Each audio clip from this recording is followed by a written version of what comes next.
नमस्कार मित्रों, आप सभी का डॉक्टर आलोक शांठिया AIR इंडिया चैनल पर स्वागत है। मित्रों, समाज की स्थापना सिर्फ परिवार, विवाह, नातेदारी से ही तो नहीं होती है ना, बल्कि समाज के तंतुओं के रूप में विचारों का भी बड़ा योगदान है। और ये विचार भी समाज के प्रत्येक व्यक्ति को एक दिशा देते हैं, अनुशासन देते हैं, सोचने की एक अभिव्यक्ति देते हैं। और ऐसी ही अभिव्यक्ति को देने वाले आज कार्तिक पूर्णिमा के दिन गुरु नानक देव का जन्मदिन है, जो तलवंडी जो पाकिस्तान में है वहाँ पर 1469 में पैदा हुए थे। मात्र 70 साल तक वह इस दुनिया में रहे और 1539 जबकि देश पर हुमायूं का शासन था, उस बल्कि हुमायूं के शासन के समय के पैरेलल में देखें तो गुरु नानक देव का जन्म हुआ, जिन्होंने, आप जानते हैं कि गुरु नानक देव ने सिख धर्म की स्थापना करी। और इस सिख धर्म की स्थापना में धर्म का अर्थ बार बार मैंने अपने कई वीडियो में कहा है कि जैसे पानी का गुण शीतलता है, आग का गुण जलना है, ठीक उसी तरह से धर्म मानव के संदर्भ में जब होता तो मानव का धर्म मानवता है। और वह मानवता तभी आ सकती है जब हम अपने विचारों से बार बार प्रत्येक मनुष्य को इस बात का एहसास कराएं कि मानव होने की शर्तें क्या हैं। और ऐसा बार बार बहुत बार कई लोगों ने कराया। उसी में सर्वोच्च तरीके से गुरु के रूप में स्थापित गुरु नानक देव जी हैं। और गुरु नानक देव ने एक परंपरा जो चलाई, उसमें 10 गुरु हुए। 10वें गुरु आप जानते हैं गुरु गोविंद सिंह हुए, जिन्होंने 1699 में खालसा पंथ की स्थापना किया था।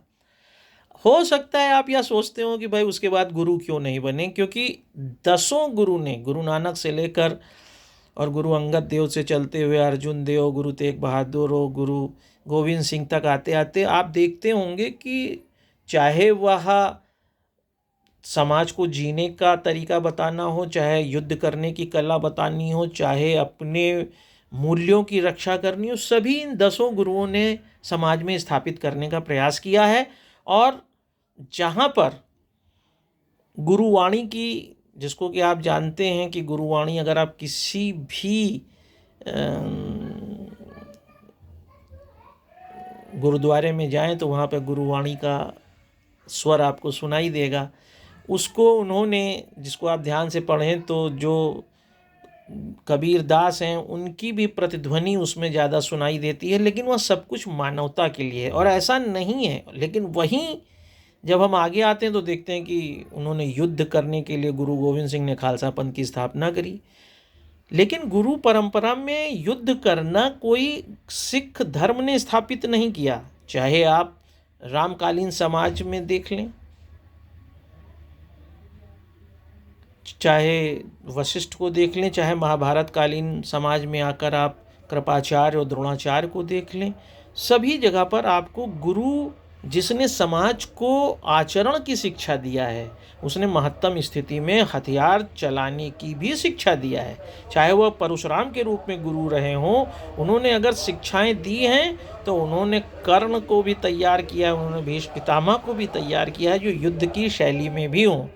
ऐसे में जब आज हम आप गुरु नानक जयंती मना रहे हैं तो वास्तव में गुरु नानक देव से हम सीखना क्या चाहते हैं। अक्सर आपने सुना होगा और यह कहा जाता है कि भ्रष्टाचार की अगर हम बात करें कि सरकार से जब 1 रुपया चलता है तो नीचे आते आते 15% तक, यानी 15 पैसा ही आम लोगों तक पहुंचता है। क्या यह बात सिर्फ पैसे तक ही सच है? नहीं, यह बात विचारों के संदर्भ में भी सत्य है। जब कोई विचार किसी भी महान व्यक्ति, महान ग्रंथ से निसृत होता है, निकलता है, तो वह सामान्य जनों तक पहुँचते पहुँचते सिर्फ सिमट के 10 या 15% तक लोगों तक रह जाता है। और मेरा मानना तो यह, अगर इतने में भी रह जाए तो यह बड़ी बात है, क्योंकि हम सामान्य अर्थों में तो धर्म ग्रंथ भी जानते हैं, सारे धर्मों को जानते हैं, उनके महान उपदेशकों को भी जानते हैं, लेकिन उनकी कई बातों को अपने जीवन में पूरी तरह उतारते हो, ऐसा बिल्कुल सत्य नहीं है। चाहे वह कोई धर्म हो, कोई भी धर्म हो, हम अगर उन धर्मों की कई बातों पर चलने लगें तो निश्चित रूप से समाज में राम राज्य की स्थापना हो सकती है।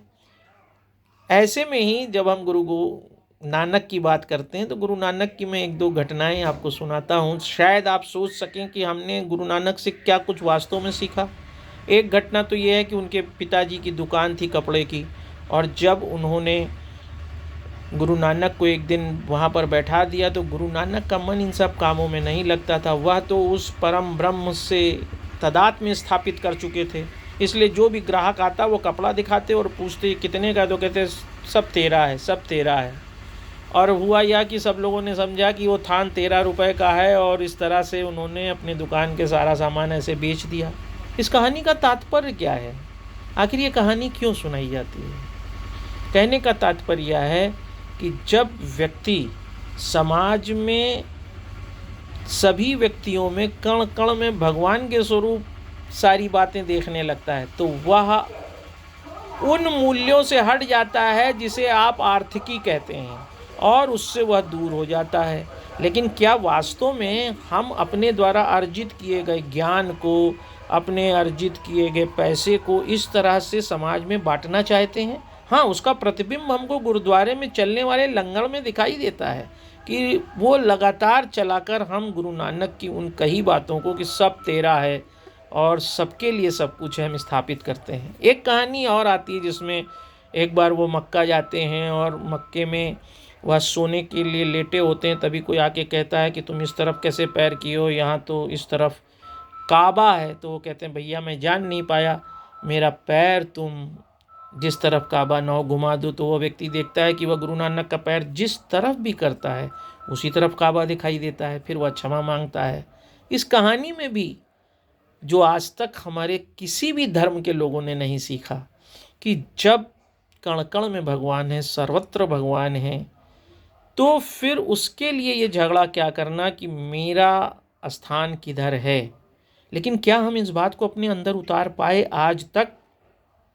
क्या इस आधार पर हमने अपने धर्म को लड़ाई से दूर रखा है? अभी आप देख रहे हैं जिस तरह से यरूशलेम को लेकर इजराइल फिलिस्तीन के बीच युद्ध चल रहा है, या मेरा है या मेरा है, या भारत में जिन लोगों के वह स्थान थे उन लोगों से इतर दूसरे लोग यह दावा कर रहे हैं उन धार्मिक स्थानों का, मेरा है मेरा है। उन बातों से तो यही लगता है ना कि गुरु नानक की कही बातें सिर्फ बातें रह गई, हमने उसको अपने जीवन में उतारने का विचार तक नहीं किया। ऐसे ही एक और छोटी सी कहानी मैं आपको सुनाता हूँ, क्योंकि यह वीडियो मैंने बनाया इसीलिए कि वास्तव में कार्तिक पूर्णिमा है और जिसको भी आप देख रहे होंगे उसमें मैं भी शामिल हूँ। सोशल मीडिया पर गुरु नानक की एक फ़ोटो लगाकर सभी को कार्तिक पूर्णिमा की बधाई देता हुआ दिखाएगा, लेकिन गुरु नानक के उन वचनों, गुरु वाणियों को अपने जीवन में नहीं उतारना चाहता है। और ऐसी एक कहानी आती है कि एक गांव में जब गुरु नानक गए तो उन्होंने जिस गांव में जाते हैं वहाँ के लोगों ने उनकी बहुत अच्छी सेवा करी, बहुत ढंग से उनको रखा, उनको सम्मान दिया। जब गुरु नानक चलने लगे तो उन्होंने आशीर्वाद स्वरूप कहा कि तुम सब लोग बिखर जाओ। फिर चलने के बाद एक दूसरे गांव में पहुँचे, तो वहाँ पहुँचे तो पूरा गांव जो था वो थोड़ा अभद्रता से मिला, उसने उस तरह का व्यवहार नहीं किया, उस तरह का सत्कार सम्मान नहीं किया। आपस में लड़ाई झगड़ा, ईर्ष्या, घृणा का वातावरण उन्होंने देखा। तो उन्होंने चलते समय यह वरदान दिया कि तुम सभी लोग इसी गांव में बने रहो। उनके शिष्य अंगद ने जब यह देखा तो वो समझ ही नहीं पाया कि जिसने हमारे गुरु का इतना स्वागत किया उसको उन्होंने कहा बिखर जाओ, और जिसने इनको इतना अपमानित किया और जहाँ पर इस तरह से ईर्ष्या, घृणा, हिंसा का वातावरण, उनको ये कह रहे हैं तुम इसी गांव में बसे रहो। तो वह पूछते हैं, तो वो कहते हैं कि जिसने सेवा करी, सम्मान किया, उनकी पूरे समाज को ज़रूरत है, इसलिए मैंने कहा तुम बिखर जाओ, क्योंकि पूरे समाज को ऐसे लोगों की ज़रूरत है। लेकिन जहाँ पर मेरा अपमान हुआ, जहाँ पर ईर्ष्या, घृणा, हिंसा दिखाई दे रही थी, मैंने इसीलिए उनसे कहा यहाँ बने रहो, क्योंकि ऐसे लोगों की समाज को ज़रूरत नहीं है। इसलिए मैंने कहा कि वो वहीं पर बने रहें, उससे समाज और विखंडित हो जाएगा। इसी तरह से हम आज के दौर में आप देखते होंगे कि ख़राब व्यक्तियों को चाहते हैं कि वह हर मंच पर आएँ। इवन यहाँ तक कि आप अपने जीवन में उन लोगों को ज़्यादा सम्मान देने लगे हैं जो समाज में अराजकता के रूप में चर्चित हैं, जिन लोगों के ऊपर तरह तरह के मुकदमे चल रहे हैं, जिन पर हिंसा के मुकदमे चल रहे हैं। लेकिन आप उनसे अपने को जुड़कर अपने को सुरक्षित महसूस करते हैं, इसलिए आप उनके साथ खड़े होना ज़्यादा पसंद करते हैं बनस्बत इसके कि किसी साधु और संत के साथ खड़े होना पसंद करते हैं। और यही कारण है कि गुरु नानक की इस शिक्षा के विपरीत समाज में अराजकता का समाज ज़्यादा निर्मित हो रहा है। तो क्या आपने गुरु नानक की इस शिक्षा पर कभी विचार किया कि जो अच्छे लोग हैं उनको फैलाने की आवश्यकता थी, जो खराब हैं उनको उपेक्षित करने की आवश्यकता थी। उनके साथ लड़ाई मत लड़िए, लेकिन उनसे चुप रहना सीख लीजिए, उनसे दूरी बनाना सीख लीजिए, उनको अपने किसी समारोह में बुलाना बंद कर दीजिए। निश्चित रूप से गलत काम करने वाले लोग अपने में जब सिमट जाएंगे तो समाज सुंदर बनेगा। लेकिन इन सारी कहानियों का निचोड़ ये है कि जो व्यक्ति महानता के स्तर पर खड़ा होता है वह अपने विचार तो दे जाता है, लेकिन उस विचार से सुधार सिर्फ कुछ अंश में 1, 2, 4% लोगों के बीच होता है, जिनसे समाज का स्थायित्व बना रहता है, समाज में सॉलिडेरिटी बनी रहती है, हार्मोनी बनी रहती है, समरसता बनी रहती है।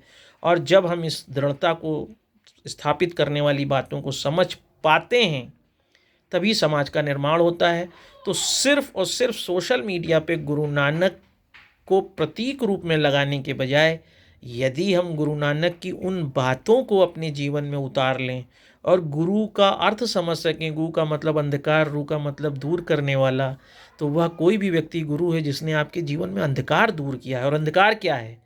जो आपके अंदर यह भाव भर सके कि आप कोई पशु नहीं हैं, आप मानव हैं, मानवता आपका लक्षण है और उसकी स्थापना ही आपका अंतिम उद्देश्य है। ऐसे गुरु को आप तभी समझ सकते हैं जब इन विचारों को अपने अंदर लाएं, अपने व्यवहार में उसको लाएं, तभी गुरु नानक जयंती मनाने का एक सार्थक अर्थ निकल सकता है। और हम गुरु नानक जयंती को सिर्फ प्रतीक के रूप में, ऐसा लगता है अंतहीन सिलसिला चल रहा है सोशल मीडिया पर ये समझने का कि गुरु नानक जयंती पर कितने लोग उन्हें महसूस कर रहे हैं।